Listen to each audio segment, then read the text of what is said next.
Fala minha guilda jurássica, seja bem-vindo ao primeiro vídeo do canal. Vamos partir logo pra ação que eu tô ansioso pra começar isso daqui. Desde novinho eu acreditava que os dinossauros rugiam igual no Jurassic Park. Aquele rugido monstro que parece uma mistura de leão, um trovão e sei lá, um demônio gripado. Só que agora eu comecei a me aprofundar nessa parada aí de paleontologia. Meu irmão, descobri que esse barulho aí é pura ilusão cinematográfica. Então, o papo de hoje é o seguinte: como os dinossauros realmente rugiam? Ou será que eles tinham outra forma de se comunicar, algo que a gente nunca nem imaginou? Só te garanto uma coisa, depois que você vê o som que os dinossauros realmente faziam, você provavelmente vai querer dormir de luz acesa hoje à noite, porque o negócio parece que é uma assombração do jogo The Witcher. Vamos começar com o maior mito de todos, o rugido. Essa ideia de que todo dinossauro tinha que rugir virou lei depois do Jurassic Park. Aquele Tiranossauro Rex soltando um berro de fazer até o prédio tremer virou símbolo da era dos dinossauros. Mas aí que vem um plot twist. Aquele som do rugido era basicamente um Frankenstein produzido pelo estúdio do filme. Os caras da produção do filme pegaram os sons de vários animais diferentes e misturaram tudo. Tinha leão, tigre, jacaré, elefante e até som de bebê. Um som maluco criado no laboratório de edição do estúdio. Não tem nada a ver com ciência, fóssil ou qualquer dado real sobre como um dinossauro fazia barulho. A real é que a gente não sabe exatamente que som que o dinossauro fazia. Talvez ele cacarejava igual uma galinha, vai saber. Mas isso não quer dizer que a ciência está completamente no escuro. A gente pode olhar para os parentes vivos mais próximos dos dinossauros para ter uma ideia. E é aí que o negócio começa a ficar interessante.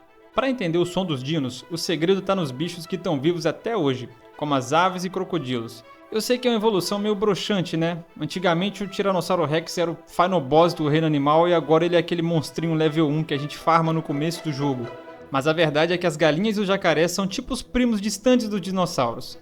E é neles que a gente vai tentar encontrar pistas para entender como o Tiranossauro Rex se comunicava com os outros. A primeira vez que eu ouvi que as galinhas são parentes dos dinossauros eu pensei, impossível o Velociraptor virar uma galinha. Você tá de sacanagem, né? Mas aí tu começa a estudar e descobre que infelizmente isso é verdade. As aves são descendentes diretas de um grupo específico de dinossauros terópodes, os mesmos que incluem o T-Rex e o Velociraptor. Ou seja, o passarinho que cata migalha na rua hoje em dia é tipo um mini dinossauro moderno. E os jacarés também entram nesse grupo. Eles são parentes mais distantes, mas ainda fazem parte do mesmo grande grupo de répteis Archosaurus, de onde os dinossauros também vieram. A diferença é que os jacarés seguiram a linha evolutiva separada. Mesmo assim, eles compartilham algumas características importantes que podem dar uma ideia pra gente do som que os dinossauros faziam. O que essas duas criaturas têm em comum? Comunicação vocal. Os jacarés conseguem emitir sons fortes, principalmente durante a época de acasalamento. Um jacaré consegue fazer o peito vibrar na água de um jeito que parece que ele está invocando alguma criatura do pântano.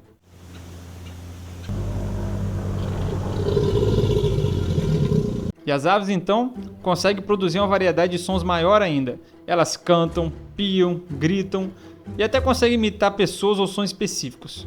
E aí vem a pergunta. Na hora de soltar a voz, os dinossauros eram mais parecidos com os jacarés ou com os pássaros?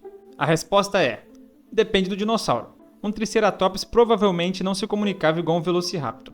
O tamanho, a estrutura corporal e até o estilo de vida influenciam nisso, mas os cientistas já têm uma ideia do que poderia ser possível. Em 2016, um fóssil de uma ave primitiva chamada Vegavis, e aí? Não, tô brincando, não devia ser e aí desse jeito. Provavelmente era algo como Vegavis iai ou Vegavis iai. Não sei dizer, mas de qualquer maneira, tá escrito aí na tela. Lá da época dos dinossauros mesmo, apareceu como uma estrutura rara, a siringe. A siringe é o órgão vocal das aves e é ela que permite essa variedade absurda de sons. É tipo o microfone interno do passarinho. Isso foi a prova direta que pelo menos alguns dinossauros tinham equipamento certo para cantar ou vocalizar. Beleza, mas calma lá. Isso não quer dizer que o tiranossauro cantava igual um sabiá. Mas já é um baita indício de que o som dos dinossauros era muito mais complexo do que a gente pensava. E mais distante ainda daquele rugido de monstro de cinema. Se tem uma coisa que todo cientista concorda é que o tamanho de um animal influencia diretamente o tipo de som que ele pode produzir. Isso é física pura. Quanto maior o corpo, mais graves costumam ser os sons. É por isso que as baleias emitem aqueles cantos profundos que viajam quilômetros pelo oceano, enquanto o passarinho faz uns barulhinhos agudos.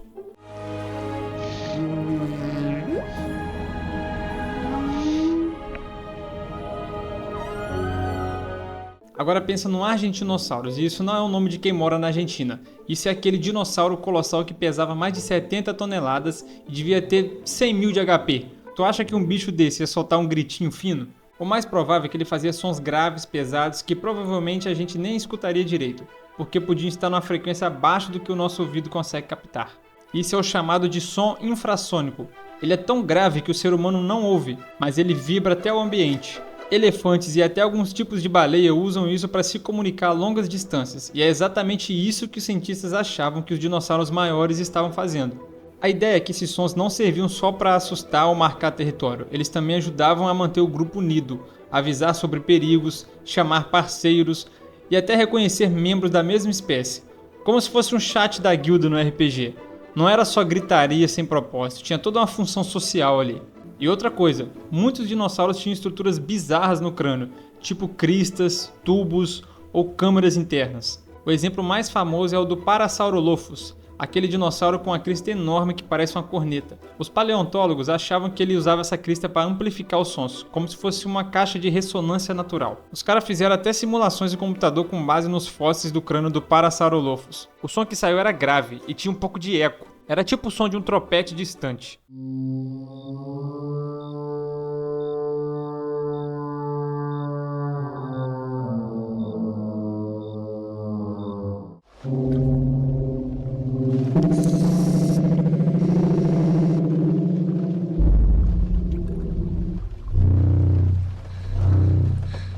Ou seja, a ciência está começando a montar o quebra-cabeça. Essa ideia de que os dinossauros só sabiam rugir igual nos filmes de Hollywood não tem nada a ver com a realidade. Eles conseguiam produzir sons graves, vibrantes, que a gente não conseguia nem ouvir, mas era totalmente perceptível entre eles. A comunicação entre os dinossauros era completamente OP, era quase que um Discord que já vinha instalado de fábrica neles. Mas beleza, até agora a gente falou de som. Mas para pensar, será que os dinossauros dependiam só da voz para se comunicar? A resposta é que não. Assim como vários animais hoje em dia, os dinossauros também deviam usar o corpo para se expressar, e tem bastante indício disso. Por exemplo, muitos dinossauros tinham penas, inclusive alguns que nem voavam, e a função dessas penas ia muito além de se aquecer ou voar. Em muitas aves modernas, as penas são usadas para exibição. Quanto mais chamativa, maior a chance de atrair um parceiro. Pensa no pavão, por exemplo. Aquilo ali é praticamente um letreiro neon dizendo, olha para mim. Tem dinossauro com fóssil mostrando cauda emplumada, cristas coloridas, penas nos braços e até topetes. Tudo isso pode ter funcionado como sinal visual, um tipo de linguagem silenciosa. Você olha, entende a mensagem e responde sem nem precisar soltar um pio. E além das penas tem um comportamento corporal. Animais como jacarés e aves também usam postura e movimento para se comunicar. Um jacaré pode inflar o corpo, levantar a cabeça e emitir vibrações para mostrar que é ele que manda naquela área. Já as aves, elas fazem dancinhas elaboradas de acasalamento, cada uma com a sua coreografia. Basicamente, cada animal tem o seu emote do Fortnite. Não é absurdo imaginar que um Velociraptor, por exemplo, podia se comunicar com o bando usando movimentos, posições de cauda e até variações na plumagem. Eles eram animais sociais, eles caçavam em grupo, então a comunicação tinha que ir muito além da voz. Algumas espécies de dinossauro tinham cristas ósseas, placas nas costas, espinhos e até umas estruturas estranhas que pareciam feitas para mostrar alguma coisa.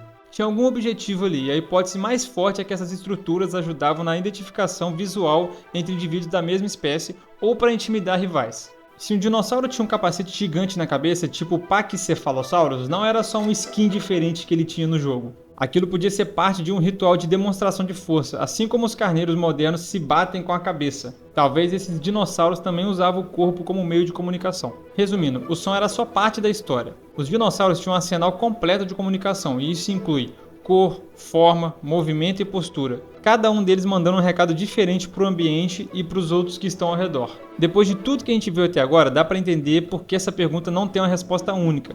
A verdade é que o som dos dinossauros depende de qual dinossauro a gente está falando. Um bicho do tamanho de um ônibus não se comunicava da mesma forma que um bicho do tamanho de um cachorro. E dependendo da época, do ambiente e da função social desse som, as vocalizações deviam variar muito. Um dinossauro grande como o famoso Tiranossauro Rex poderia emitir um som grave, profundo, talvez até infrassônico. Um negócio mais sentido do que ouvido, como o chamado de um elefante. Já os dinossauros menores, com penas e cristas elaboradas, talvez fizessem sons mais variados, parecidos com cantos ou chamados de aves atuais. E aí entra o detalhe mais importante. Mesmo que a gente nunca saiba exatamente como era o som que os dinossauros emitiam, a ciência já avançou muito desde a época que era tudo baseado em cinema.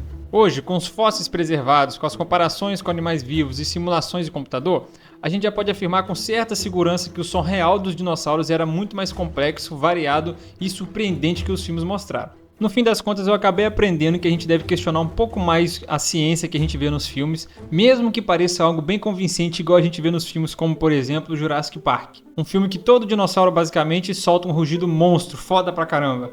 O rugido do T-Rex virou um ícone pop, mas a ciência está mostrando que ele talvez fosse muito mais silencioso do que a gente imaginava. É até engraçado imaginar que um dos dinossauros mais ameaçadores dos filmes pode ter sido na verdade bem mais silencioso do que a gente imaginava, quase um ninja. É como se fosse um guerreiro tanque que investiu todos os atributos em força e depois fez uma build de furtividade. E é por isso que eu tô começando essa caminhada no YouTube, para poder aprender junto com vocês e desmontar mito por mito, tropeçando nas minhas próprias ideias antigas e aprendendo no processo. Então da próxima vez que alguém falar, imagina o rugido de um dinossauro, você pode responder, beleza, então eu vou imaginar o som de um jacaré acasalando ou um pássaro cantando. E agora que você viu o primeiro vídeo do meu canal, eu vou te pedir para você se inscrever porque vai me ajudar muito. E não esquece também de deixar um comentário dizendo o que você achou do meu vídeo para eu poder descobrir no que eu posso melhorar. Porque eu tô começando agora e eu tenho certeza que eu tenho muita coisa para aprender. E agora eu deixo um forte abraço para minha guilda jurássica e até o próximo vídeo.